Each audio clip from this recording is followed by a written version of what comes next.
You're listening to Power Producers Shop Talk, where we are refining and redefining the sales game by equipping you with the tools you need to differentiate yourself in the marketplace.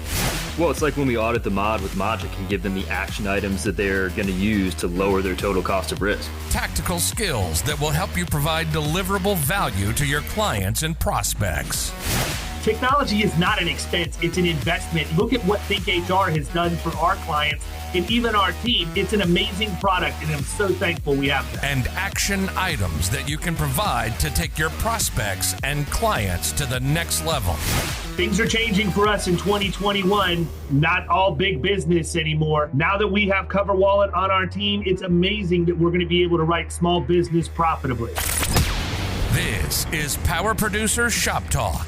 Production redefined. Are you ready to feel the power?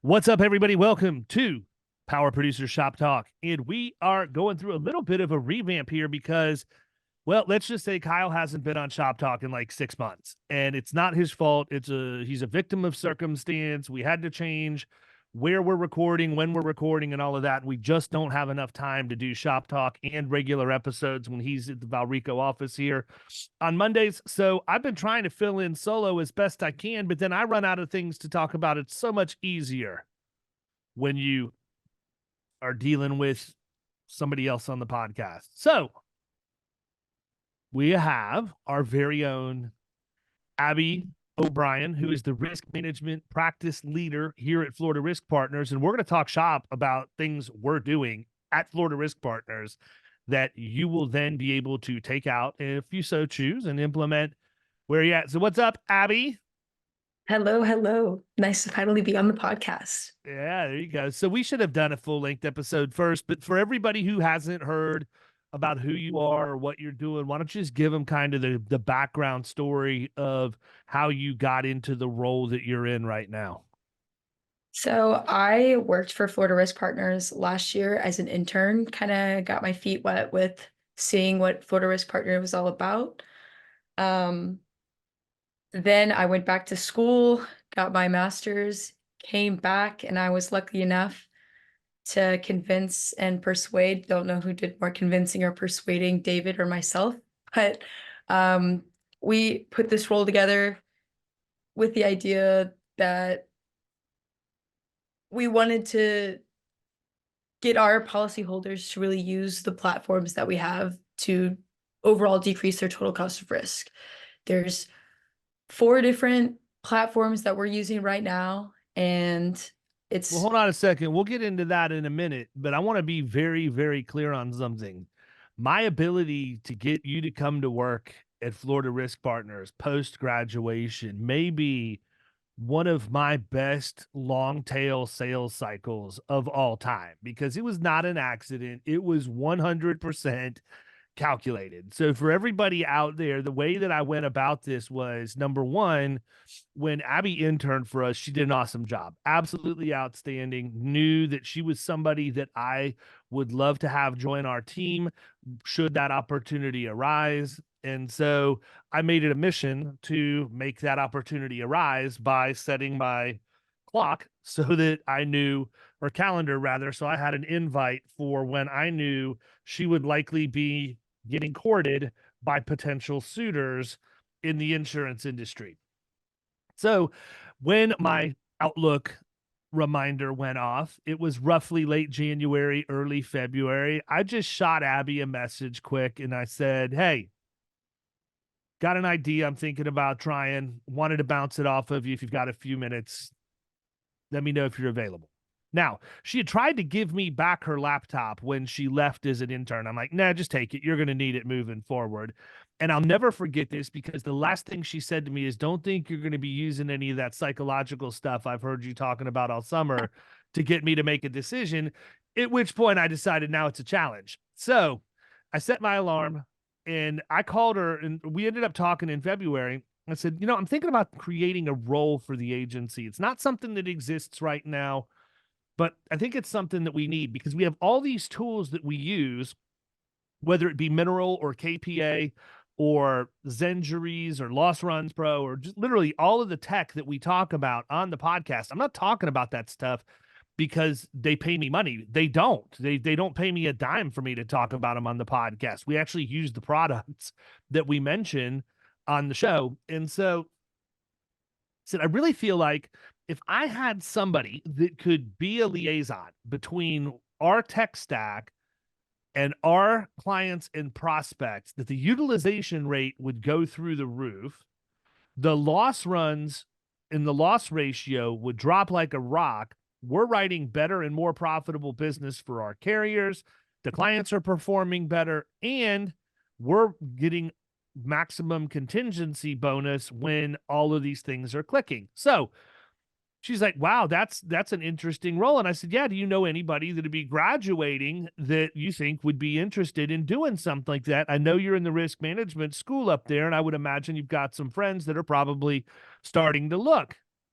And she was like, well, let's talk about it a little more. So we had a couple more phone conversations, and then she came down and we were talking in the conference room, and I watched the conversation unfold. And for the first 5 minutes, kind of little chess match, no real reason for it. I mean, I would argue we've always had a good working relationship. There's no reason for a chess match. And after about 5 to 10 minutes, the conversation, every time she started giving me ideas, instead of, well, what you should do, she started saying what we, and I'm like, got her. And so she was getting ready to leave, and she said, I just wanted to thank you. You know, I'm sure, I said, I knew I had you 30 minutes ago, but we're glad you're here. So I did use some psychological stuff, but I was also very, very patient. I think the moral of the story here, there's a couple of them. Number one, if you're an agency out there and you're not taking advantage of the resources that the higher learning institutions have for you, if you don't use any type of interns over the summer, you're missing out. You're missing out on an opportunity to bring people in, teach them the industry, younger people, fresh blood that have new ideas, a different approach, and be willing and open to listening to what they have to say. You're just gonna get steamrolled, moving forward. It's just not gonna work for you, because that's what it's gonna take to push your business into the next generation. The other thing I think that this moral of the story is that when you find somebody who's good, when you find somebody that is smart enough that can come in and very cohesively fit in your team and can do the things that you need them to do to make a difference, you got to get them. It doesn't matter if you have a job for them or not. You have to find one. And Abby was somebody that I knew I wanted on my team from the very, very beginning, because she's coachable, she has good ideas, she's extremely intelligent, she has a good work ethic. Literally can't say enough good about her. And I'm not just saying that because she's sitting here listening to me. I would tell her that whether I'm on the podcast or not. But I also had a problem in the agency, and her skill set. Look, here's the next iteration of all of this, right? Abby's good enough, smart enough, and has the work ethic to be a really, really good producer.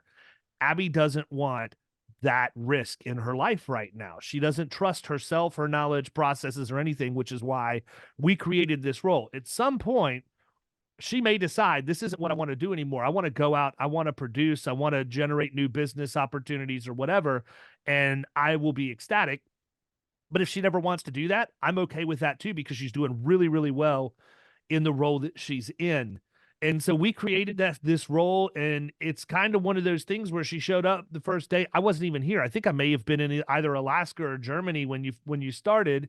And she's like, what do we do now? And I'm like, well, that's a really good idea, because we need to figure it out. Let's figure out exactly what it looks like. And so two things. Number one, you have to be willing to bring younger people in and let them give you feedback, let them have responsibility, take things and run with it. And then here's the novel concept. You have to listen.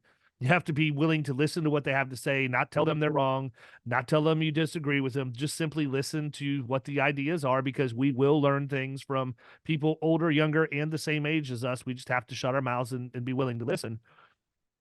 But number two, you have to have somebody who also is flexible enough and okay enough with the unknown to know that, hey, we don't have this thing figured out yet, but we will have this thing figured out. And it's going to be really, really cool when we do. So I will tell you that it has been really nice for me to sit back and watch what you have done, Abby, to come in and just kind of take things and run with them, which I don't really give you much of a choice because you're going to get the feedback when you've got the work product, but I'm not going to help you build it. I want you to think for yourself. I don't think that there's any way for you to learn any better otherwise. But that being said, you know, we have the proof in the pudding, right? We got a report yesterday, a utilization report for Mineral showing that we were up a considerable amount in client utilization in, what was it? Was it for the month or for the quarter?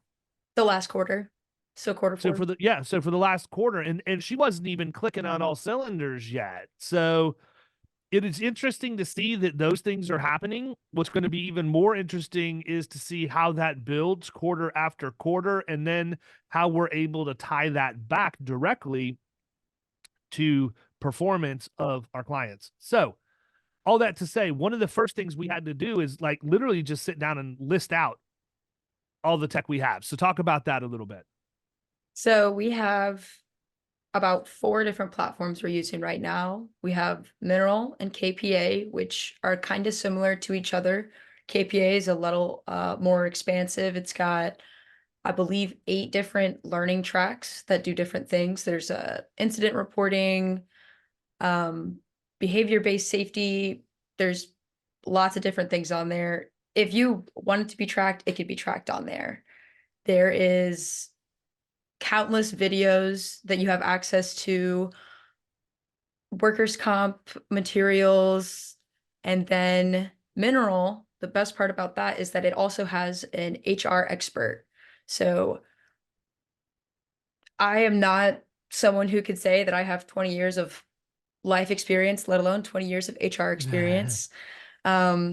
Hey, if But- you have 20 years of HR experience, that's enough years to know that you shouldn't be giving people advice unless you're an HR professional. So that's the Which is best why part. we have Mineral, right? I Yes. have the HR experience of hiring, firing, training, reviewing, disciplining, all of that. I'm just not going to give that advice to my clients because it's not what I do. It is very easy to be in the wrong and tell somebody the wrong answer too. And the access that you have through Mineral, people that have been working in the industry 15, 20 years, they are just like what the tool says, the expert, and they will get back to you almost immediately. You can call them, I think maximum on the phone, it's like 6 minutes. And then if you send a message, I think it's 24 to 36 hours and you get a response very soon. Those are the 2 main ones that we really push. Mineral also has an employee handbook, which is fantastic. They are expensive to make, hard to come by, and it's pretty impossible to do it without a lawyer present. And Mineral has this really cool handbook builder.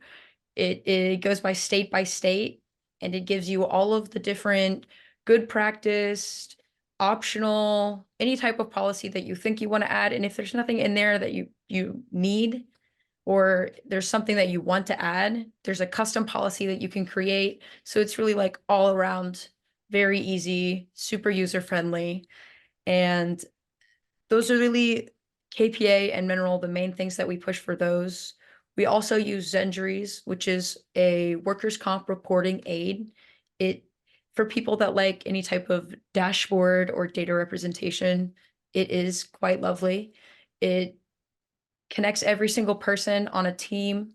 So you have your policy holder, and then you have the person, their point of contact. So if an incident happens, they can report it, they put it in.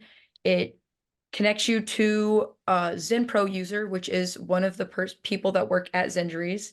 And that person kind of serves as a liaison between your agency, your policy holder, and the claims adjuster, and kind of keeps everything moving. Everybody's got a million different things to do, and it's really easy to let a claim fall through the cracks.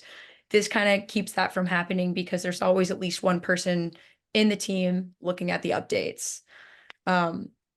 Over time, hopefully not a short period, but if you have more than one, like a handful of incidents that are tracked in there, they trend. And so you can see Are all of the accidents that we're having at this location, are they all on Mondays? Are they all on Fridays? Are they all strains or slip trips and falls? Something that you can take going forward so that when you're trying to do more loss control, you can adjust and actually put things into place that are going to help the policyholder more specifically to what's happening in their company. And then the last one we really use is eCerts Online. And that is for really more people that use certificates of insurance. It mainstreams the process, so it's really easy for you to either give the policyholder the certificate of insurance or have them go through and put their own in there. And that's really the main of the tech stack that I've been working with so far. So let's go back for a second, because one of the things that people are probably thinking is, why are you spending double the money? If you've got Mineral and KPA both, why do you need them? So how do we decide who's going to get what as far as those two go? Because that's basically the backbone of the tech stack relationship with the client when we bring them on. So there's a few different factors that come into play when you're picking which one to choose. For Mineral, it is very easy to assign the trainings to your employees. You can put them in almost like a module to where, say you have a new hire module, and every time you have a new hire, you want to assign them videos X to Z, and it's 5 different ones. That way, when you hire a new person, you just put them into Mineral and you can automatically assign them the videos and tell them when they need to complete them. KPA is a little bit more of a little more legwork. It's not more difficult. It's just more, you can't keep the modules, but you can still assign more than one video at a time. So small differences there. KPA also has a much more expansive library of training videos, and they have more access to bilingual videos. So if you're dealing with a workforce that has, let's say, Spanish speakers, most likely KPA is going to be a better option for you because they have more access to a lot more videos that are translated both in English and in Spanish. Mineral is really, I'd say, for lack of better ways to put it, like a watered down version. It's very user friendly, but it is not as broad. It doesn't do as many things. There's no accident tracking. Yeah, but I think, in Mineral's defense, I think the thing that's important to note is we don't buy the EHS portion of Mineral. So we only have the HR portion of it. So, to clarify just a little bit, because I don't want to get in trouble with Mineral thinking that we're out here talking about them having a substandard product. That's not it at all. They do two completely different things for us. So number one, Mineral is HR focused. KPA, we have HR and we have environmental health and safety. We can do both. So whereas Mineral has Ask an Expert for HR, KPA also has that, but then they also have an Ask a Safety Expert hotline in addition. So for me, the difference is in how we make that decision comes down to, number one, what's the size of the account? Because the pricing structure of each of those products is completely different. With Mineral, we pay a flat fee every year. It's paid by quarter. With KPA, you pay by account. So implementation and utilization is extremely important when you're dealing with an account that's with KPA, because I'm paying specifically for that company to be on that platform. They need to use it and use it a lot to make sure they're getting the results that we represented when we closed the deal. With Mineral, it's more of an HR piece, a small business piece. It's not something where we're going to hold their hands a lot. And it's also not something that we have to reserve for our clients. Because it's a flat amount, I can actually use Mineral is a prospecting tool. I can go out to a group of prospects and give them access to Mineral for 90 days. And this is actually a strategy we're going to employ in 2024 at Florida Risk. But if we can go out to a group of prospects and offer them Mineral for 90 days when we have our first meeting, get them in touch with Abby, let her go in and help them get Mineral set up in a quick and dirty way, get them to build their handbook. And every single time they interact with her, they're going to become more and more used to dealing with our firm. But more importantly, it's going to make that sticky. It's going to make them want to do business with us because their handbook resides in Mineral. They've taken some learning management courses.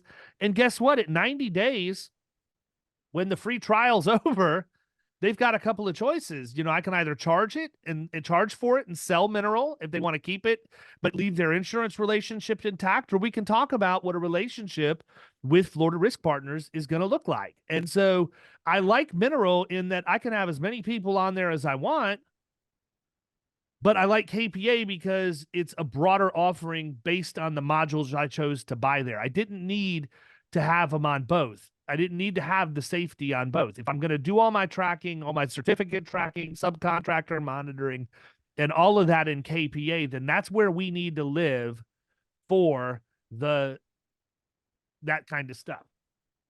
ADHD took over, door opened. So anyhow, now you've been working with Zendries. Talk a little bit about that. What does that part look like? So from an onboarding standpoint. So let's do this. Instead of doing that, why don't we just sort of talk about onboarding? A new relationship comes in, they have none of our stuff. How do you engage with them, and what's the first thing that you do? I'd say we have this discovery form, and it's got about 20, 25 questions on there. Right before we go to that first meeting, I look through all of the loss runs that they have. I will probably now in 2024 be using the Loss Run Pro, but I haven't used it yet, but that is a move going forward. Look through their losses, kind of try to understand what the account looks like before I get there, see where the help really needs to be. And depending on, like what David said, the size of the account and kind of how much help it looks like they might need, I'll specifically ask questions that I believe are tailored to being used on either KPA, Mineral, Zendries, or eCerts. For Zendries, it's a really easy sell. It's such a great platform. If you have any amount of lag in your reporting, Zendries is fantastic. You can download the app and almost immediately upload your incident. It's a very quick onboard process. You send me your email, I send you an invite, you accept the invite, and then after that, you get onboarded by somebody that works at Zendries. They teach you how to use the program, what to do if you need to have an incident, really everything along the lines of what you need to know about Zendries in a quick 30-minute call. It's not a complex platform. It really is super user-friendly. And after that, you could pretty much have an incident that day, next day, following week, and you would know exactly what to do without any of my help needed. Let's say that happens. You file an incident on there. I'll get anybody that's on your team on Zendries will get a notification immediately that there was an incident. This means that I get a message, David gets a message, Nicole will get a message, and also you get a message, you get a message, you get a message. Yeah. And it tells you, depending on the role that you're assigned to, what you need to do to go in there. So if I get a message, usually it'll tell me or Nicole that we need to go in there and we need to add the claim adjuster's information or the claim number, all of the information that you would need for the incident. It will remind you. It'll send you a reminder on, I think you can set up the notification preference of how often you get a notification for when you need to check in. I also have ADHD, so I check it like it's the news. And so I go in there all the time to see what needs to be updated. But from that from that going forward, anytime that you need to check the claim status, you'll get an alert, and most likely the Zen Pro user will go in, they'll reach out to the adjuster, they'll add some information, and then you'll get a notification that there's a new communication on Zenjuries, and it's probably an update on the reserve amount or the claim number, but it is a main line, like streamlined way to have any type of incident. And it gets all the I can't think of the word, but the little, The friction. yeah, it just makes it a straight line, very easy. Yeah, all to the get the process friction that done. causes issues when you're dealing with stuff. Here's the thing. This is why I think Zenjuries is such a great tool for the average agency. They don't do anything about claims, man. I mean, they wait until they get their reports at the end of the month. Maybe they pull loss runs before renewal, but they're not actively working claims in many cases. I'm not saying everybody's like that, but there are a lot of people out there who just don't pay attention. They don't even know when they happen because their clients are reporting them directly to the carrier. And this helps us keep our fingertips on the pulse of the agency's loss ratio. And what I like about it is with Zenjury specifically, they have push notifications that come to my phone anytime there's an update. I always know what's going on with all of the open claims across the entire agency because they have aggregated that into the dashboard with a great way to deliver notifications so I don't miss things. And I got to tell you, I'm even guilty of that. There's been a couple of years, and there are a couple carriers out there, I'm not going to name names, but there are a couple of carriers out there who have really, really bad agency level reporting. Like you can't pull agency-based loss runs because they don't exist.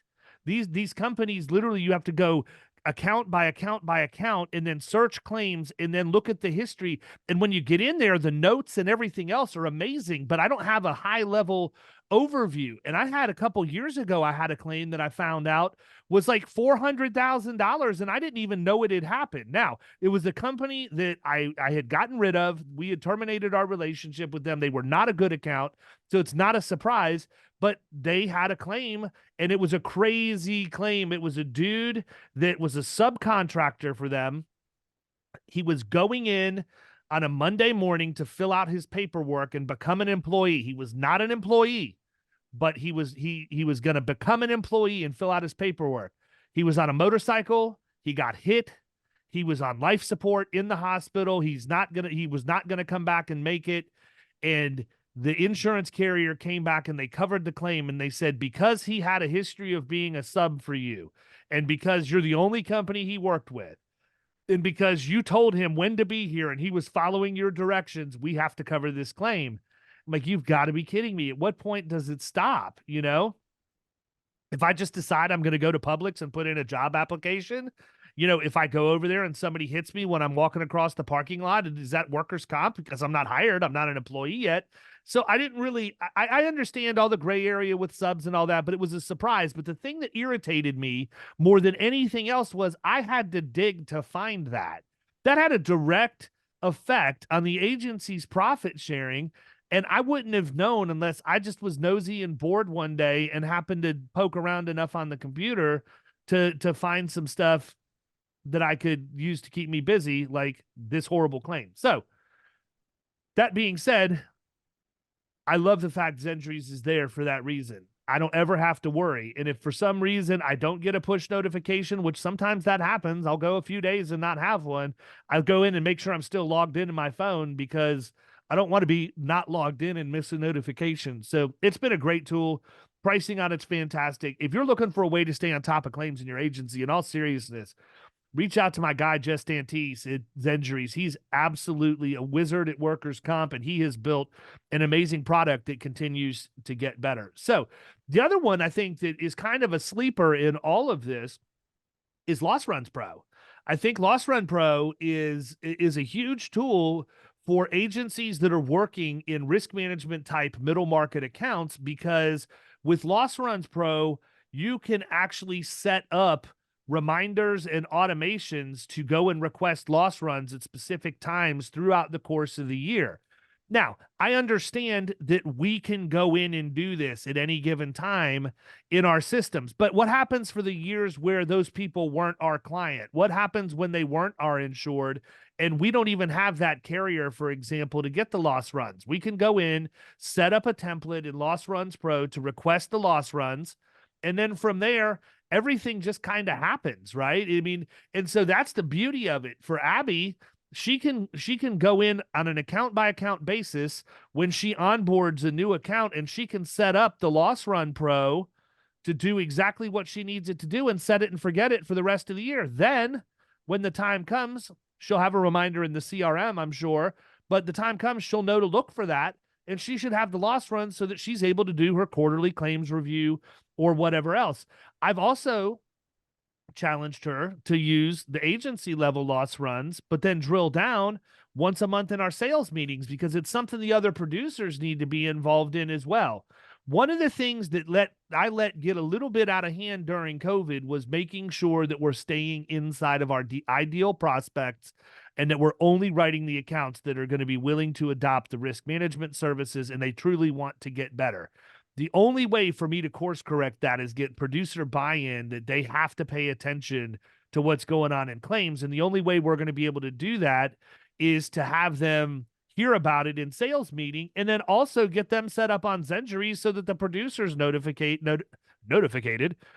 notified in addition to the agency. So Abby gets notification, I get notification, producer gets notification, insured, carrier claims adjuster, and guess who else? The injured team member. The injured team member gets a notification in Zenjuries as well, or not notification, but there's an area called the Zen Garden, and you can set all these permissions. So we want to make sure we're communicating with the injured team member too. The app provides a way for them to do that. So those are just 4 things, like 4 very basic things that we're using, but they're not things that we're just talking about. We're actually using them in the agency. We're seeing our clients utilize them, and everybody wins when that happens. So I think that that's probably a good place for us to wrap up this episode. So I'm going to stop this one, and we will catch you guys next time. See ya.